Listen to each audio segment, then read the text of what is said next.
Hello friend, જય શ્રી કૃષ્ણ. હું હેનલ પટેલ કાના કિચનમાં તમારું સ્વાગત કરું છું. તો આજે આપણે બોમ્બે સ્ટાઇલ તવા પુલાવ બનાવી લઈશું, જે એકદમ ચટપટો, એકદમ સિમ્પલ રીતે અને સિક્રેટ ચટણી સાથે બનાવી લઈશું. જે મુંબઈનો ફેમસ તવા પુલાવ છે, વેજ તવા પુલાવ, એ આજે આપણે ઘરે તવા પર બનાવીને તૈયાર કરી લઈશું. તો વેજ તવા પુલાવ બનાવવા માટે મેં અહીંયા રાઈસ લીધેલા છે. ચોખા તમે કોઈ પણ લઈ શકો છો, પણ જો તમારી પાસે બાસમતી રાઈસ કે બિરયાની રાઈસ હોય તો વધારે સારું. તો મેં અહીંયા બિરયાની રાઈસ લીધેલા છે. તો આ રીતે અડધો કપ ચોખાને આપણે સારી રીતે વોશ કરવાના છે. તો અહીંયા મેં 1 કપ જેટલું પાણી લીધેલું છે અને એને હાથની મદદથી આપણે સારી રીતે સાફ કરી લેવાના છે. ચોખાને 2 થી 3 વાર જરૂરથી ધોવા જોઈએ, કેમ કે એની અંદરનો જે આ વ્હાઈટ ભાગ છે બધો જ સારી રીતે નીકળી જાય અને પાણી ક્લીન થાય ત્યાં સુધી આપણે એને વોશ કરી લઈશું. અહીંયા મેં 2 થી 3 પાણીથી ચોખાને ધોઈ લીધેલા છે. હવે આપણે અડધો એમ 1 કપ જેટલું પાણી એડ કરીને 10 મિનિટ રેસ્ટ આપીશું. 10 મિનિટ પછી આ રીતે ચોખા હવે આપણે ઓસાવીને બનાવવાના છે. એટલે એની અંદર હું અહીંયા મોટા 4 કપ જેટલું પાણી એડ કરી રહી છું.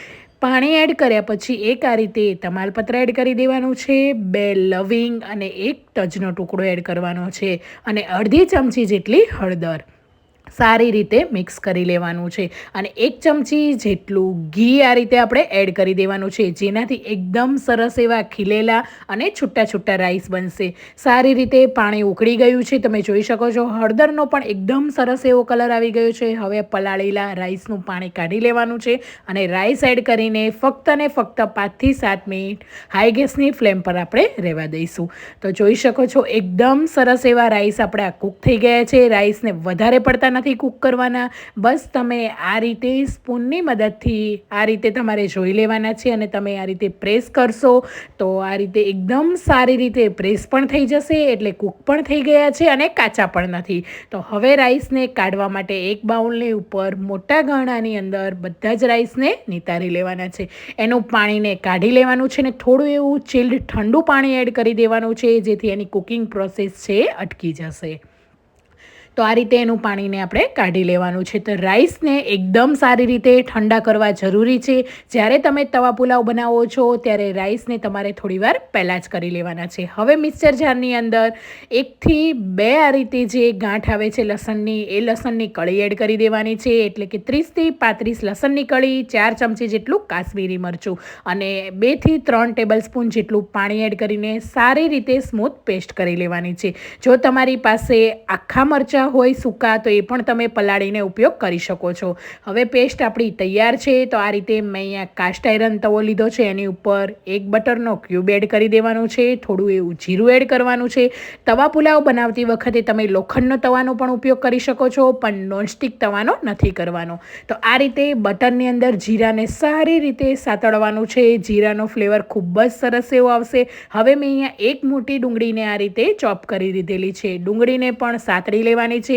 મીડિયમ ગેસની ફ્લેમ પર બધા જ વેજીટેબલ આ રીતે આપણે એડ કરવાના છે.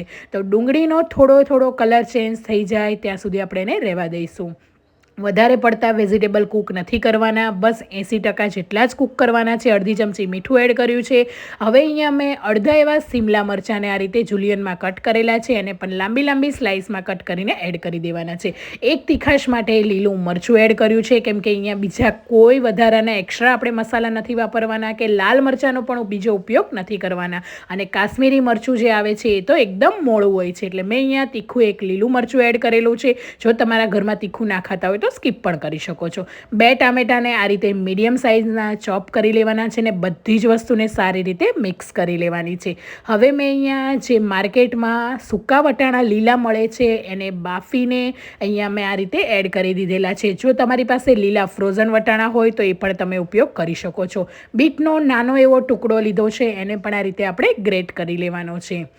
બીટ એડ કરવાથી તવા પુલાવનો કલર પણ એકદમ સરસ એવો આવશે અને ટેસ્ટમાં પણ ખૂબ જ સારો લાગશે. તો આ રીતે બધા જ વેજીટેબલ એડ કરીને મીડિયમ ગેસની ફ્લેમ પર એકદમ સારી રીતે તવા પર કૂક કરી લેવાના છે.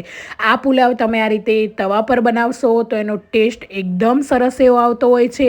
અને આ રીતે બધી જ વસ્તુને મિક્સ કરી લેવાની છે ને વચ્ચે આ રીતે થોડી એવી જગ્યા કરી લેવાની છે. એની અંદર અડધી ચમચી જેટલું બટર એડ કરી દેવાનું છે.